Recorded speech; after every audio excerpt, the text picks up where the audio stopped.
So have you ever been in that situation where you need to make layout lines, but you have a really big panel, you want to make a dado, and you're trying to strike the lines, but you're just kind of fumbling with this?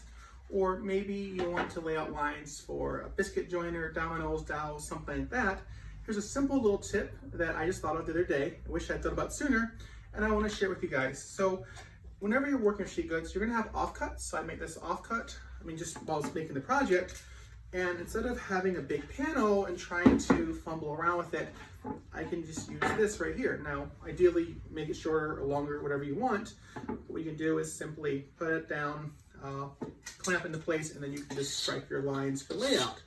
Now, the way to take this a step further is you take a square, and you want to butt it up against there, and then you can lock it down into place. Now, I'm not going to be very exact, but just for demonstration purposes, take a scrap piece of wood, and we nail in, put 2 nails or 2 screws, however you want to do it. And now essentially you have a square. And so that way, when you want to lay out, for your dados or grooves, you simply put it right here. You can ensure it's going to be 90 degrees. You can clamp it down if you want. And then you can lay out your lines, strike them, and go about that way, and this will match the exact width of the panel that you're working with.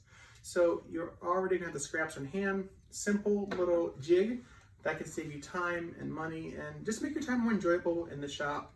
So again, just wanted to pass this on to you guys because I thought, man, if I didn't think about this, I'm sure a lot of people haven't thought about this, and I just wanted to share that with you guys. So I'll see you guys in the next one.